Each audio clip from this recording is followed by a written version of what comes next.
Checking in here, ladies and gentlemen. Project Plow truck. I just got done manhandling the transmission up onto that jack by myself. It was interesting.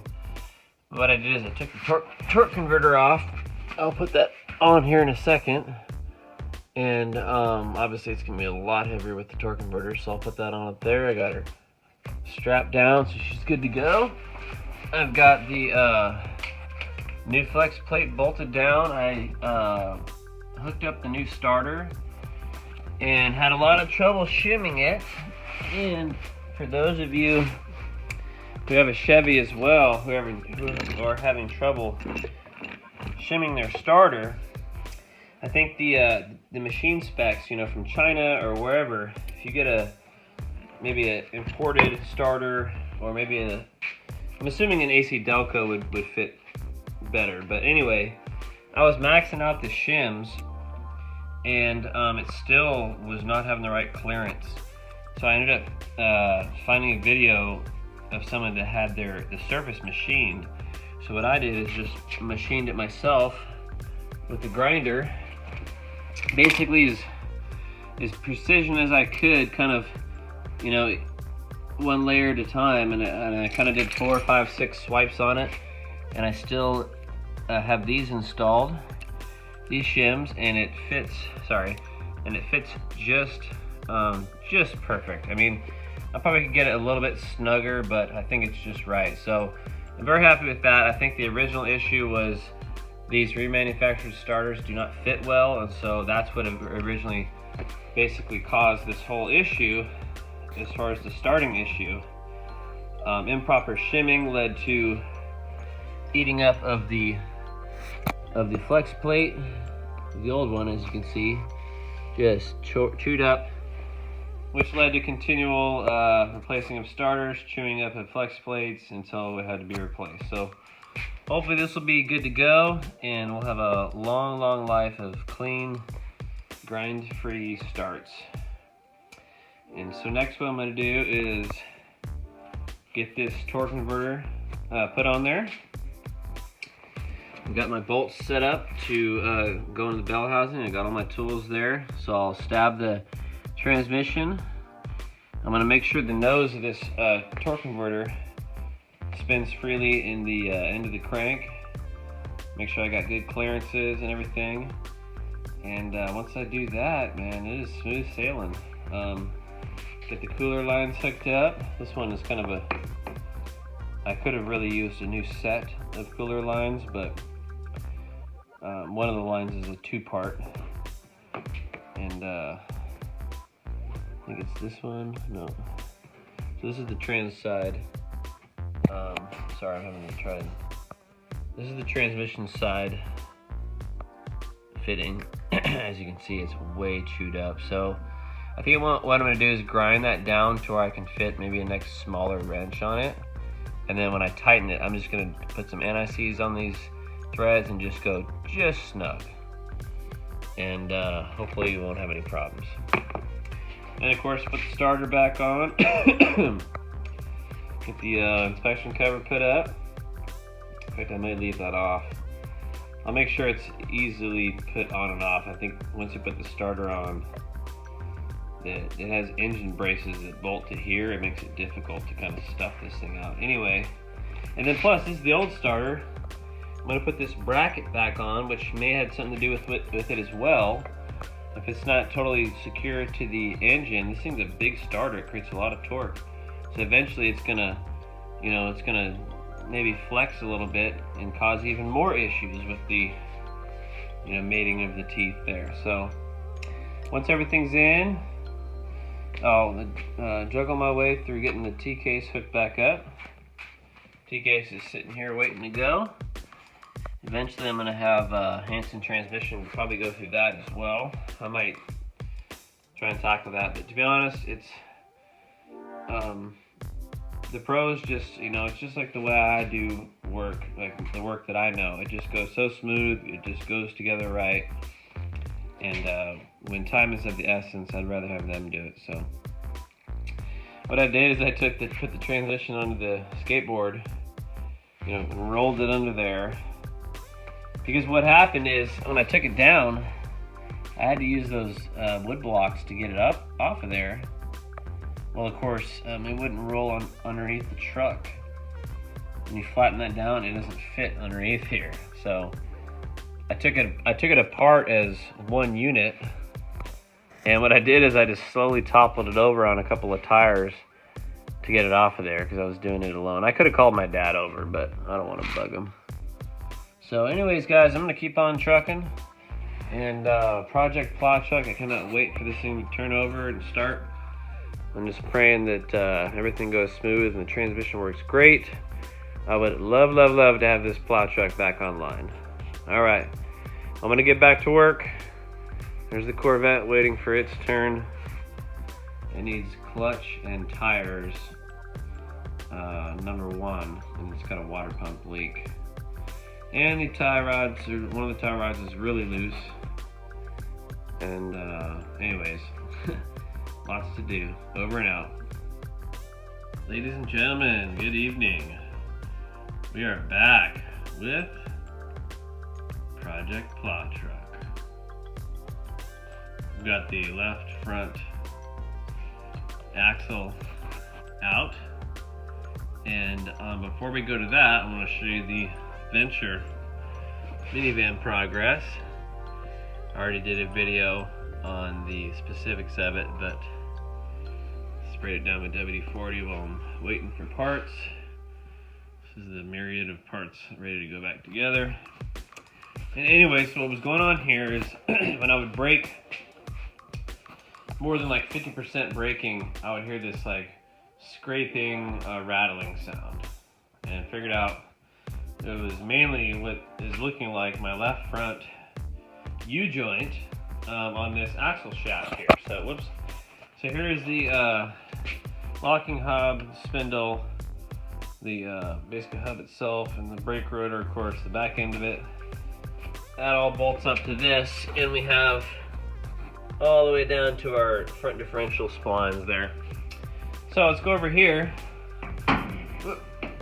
And here we are, said axle shaft. So, boy, we had a whole lot of trouble with this. Oh my goodness.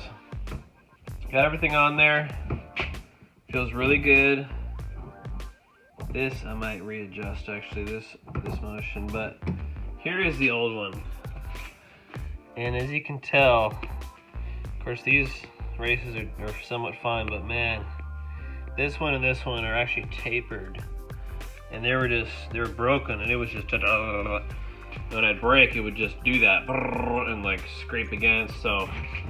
And it was so hard to get the old ones out. I had to go over to my dad's, and I should have filmed it, but we were working hard trying to get this puzzle figured out. And basically, we had to press out each cap, and they were literally like rusted solid in there.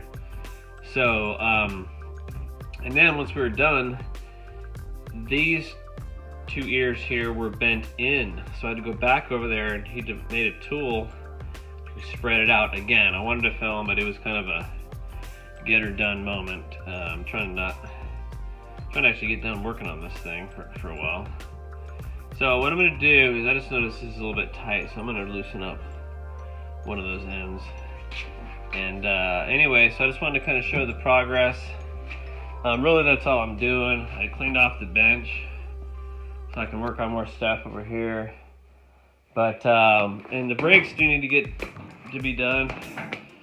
The rotors are, you know, ripply here, you know, like, and obviously they're worn, and the pads are worn. But honestly, I think I'm just gonna freshen everything up there with some grease. Everything looks okay bearing wise, but I think I'm just gonna freshen everything up and put it back together so I can limp this thing through the rest of the winter, hopefully without doing any more work to it, because I need to get this bad boy done. This is actually my daily driver, so, but we got you know, other options going on, and I definitely want to get this thing fixed. So anyways, just wanted to do a quick update while I had it apart. It's been fun, of course, in ways, but definitely a challenge. Always a challenge working on this older stuff. Over and out. God bless. Okay, ladies and gentlemen, we are finally back together. Project left front axle U-joint. I'll show it to you real quick. I wish I had black spray paint, but I didn't. But I sprayed it real quick with just some white paint that I had because I had to grind down the heads of the U-joint caps there. I had to literally round them out to get through this part. So everything's looking good. Hub is locked. Everything is spinning, looking good. I cleaned up the brakes.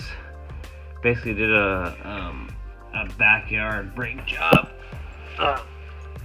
Ooh, excuse me. Basically, buzzed down the rotors front and back, and also buzzed down the pads. But this thing needs rotors, pads, new brake fluid, new brake lines. These ones at least, they're just old and cracking, but shocks, and this thing needs everything. Fender. But yeah, this is a good project.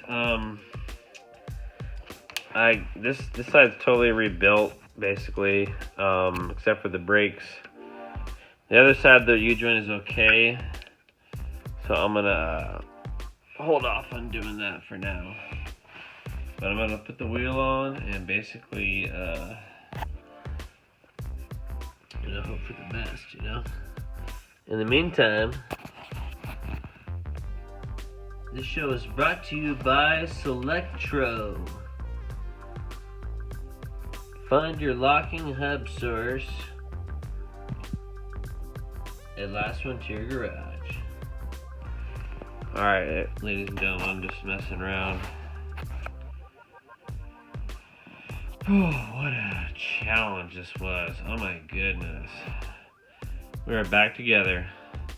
Ooh. Ooh. So, again, the washer fluid is all set up. Got the lights. Next thing I need to do is eliminate the air pump, run the plow on a separate battery, and see how dark that brake fluid is. Look how dark that stuff is. I'm gonna gravity bleed this summer, do a little brake fluid flush, and that's what it takes, guys. One step at a time. This is the parts. This is the tooling. Some of it. Over and out.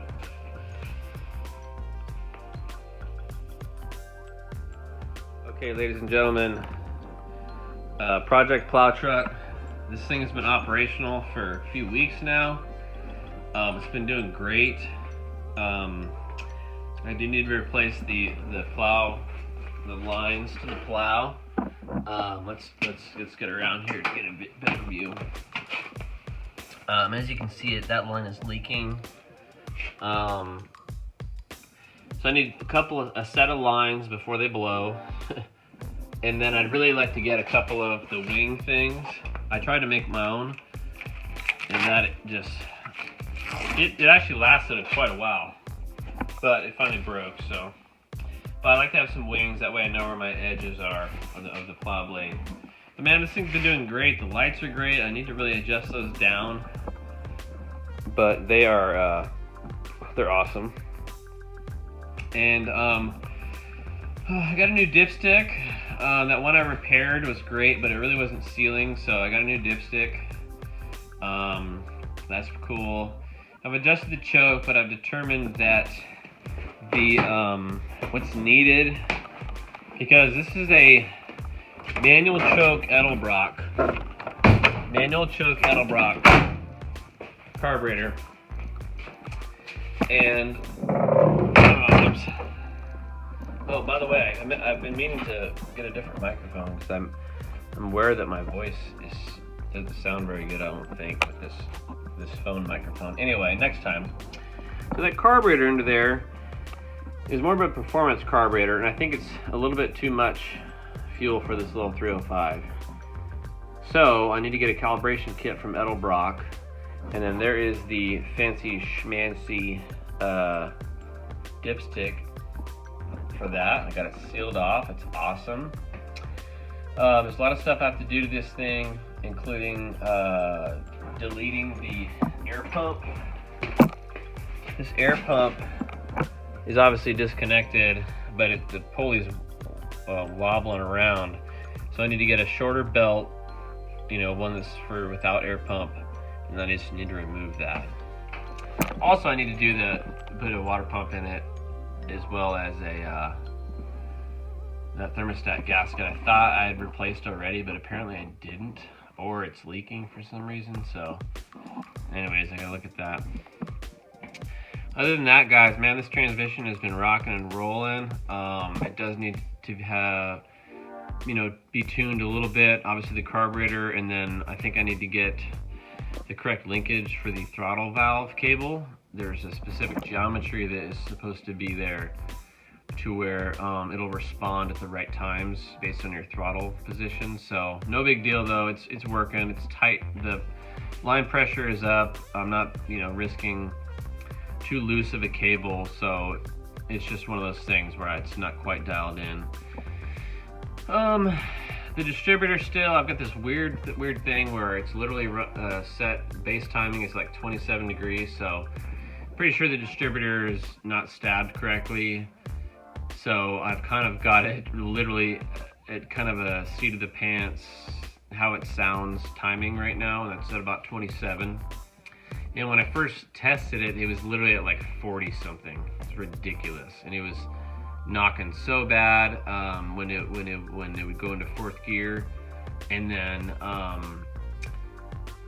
it would overheat, which I think was due to the timing over advanced as well. Anyway, so just a quick update. This is gonna be one video, I think. The van is next. I'm literally about to start working on that again, and that'll be its own separate video. So hope everybody's doing good. Of course, lights are in action. There's the washer fluid tank. It's a real inexpensive setup, I think from Amazon, that my dad gave me. I've got it over taped and just over organized, but I really like how this turned out. It's decent. There's a lot of wiring stuff I have to do. I had a couple plug wires that were melting I had to fix, and then of course up here, the finished wiring, everything's just kind of nice and clean. When I first got it, there was like just wires everywhere. But this plow definitely needs some maintenance. I need to change the fluid. I need to probably run through that whole unit right there. I need to get new lines. I need to inspect these rams down here. The plow, as you can see, is like, thrashed and rallied, but I at least want to get the wings. So anyways, y'all, I gotta take my phone out of my holder here because I'm on low battery. Whoops. Okay, whoops, hopefully it kept recording. Anyway, so I've got to do some cleanup. I'm gonna put some tools away. I've got to get some things figured out. I don't think I've even posted the video yet of this new U-joint I did. Let me see if I've got some. Well, I do have some light here. This is the new U-joint we put in, and it looks kind of funny, like it's oozing some grease. But that thing was about to fly apart, and man, everything's looking good there. You can see our transmission is looking more and more like it's been there forever. Got some oil leaking on the oil filter. I'll have to watch that. I don't like the look of that. But hey guys, yeah, I just gotta tighten up that pan, I think. Man, I'm super thankful, man, this transmission. Oh, one big problem I had is when I was on heavy braking, the front drive shaft is rubbing the lines. So I had to In fact, I don't know if you can see. There it is. I did like a repair slash guard, and then I really very carefully bent them further up because they're way too close. But as you can see there, on heavy braking, you know, the front end dives down and those were rubbing, so I'm really glad I got that that figured out. Anyways, there's so much I want to do to this. It's got one single pipe, start at the back. I want to eventually put a set of headers on it and make true dual exhaust. But I mean, to be honest, I'd rather have a 350 in here before I really do more upgrades. But I don't know, we'll see. Maybe we'll put them on the 305, and then maybe when the 305 wears out, we'll just put the parts on the 350. But anyways, just wanted to do an update. Here's my little daily bobber. Let me flip it around here. It may not, that flash is really bright. But thanks for watching, everybody. Man, I'm just doing what I have to do out here. And I have not been able to record a lot. I wish I could record everything I do in here, because I would have so much content. Like when I moved the Corvette outside, and it's parked outside now. In fact, let's go out there real quick before.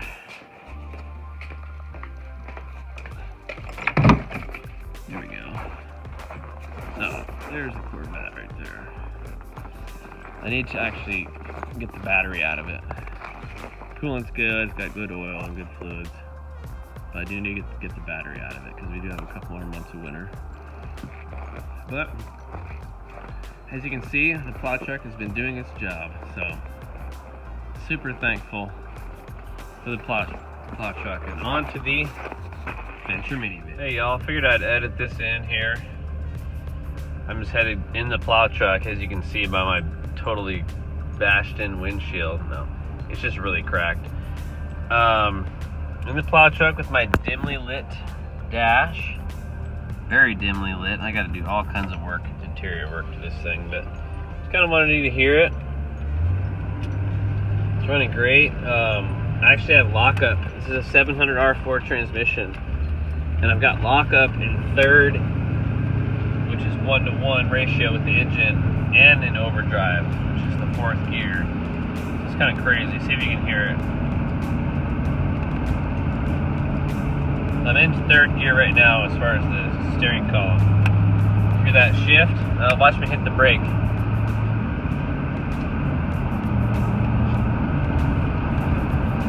I don't know if you can hear that, but when I hit the brake, it comes out of lockup, so it's pretty cool. I'm gonna get a switch to eliminate lockup altogether, and then,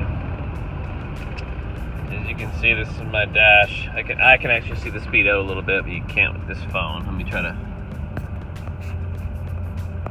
There we go. There we go. There's my dash there. My oil pressure gauge is broken, but you can see it's actually pointing up just below 30. So, just driving around Anchorage. I'm heading to take care of 2 dogs and a cat real quick. And over now from the plow truck.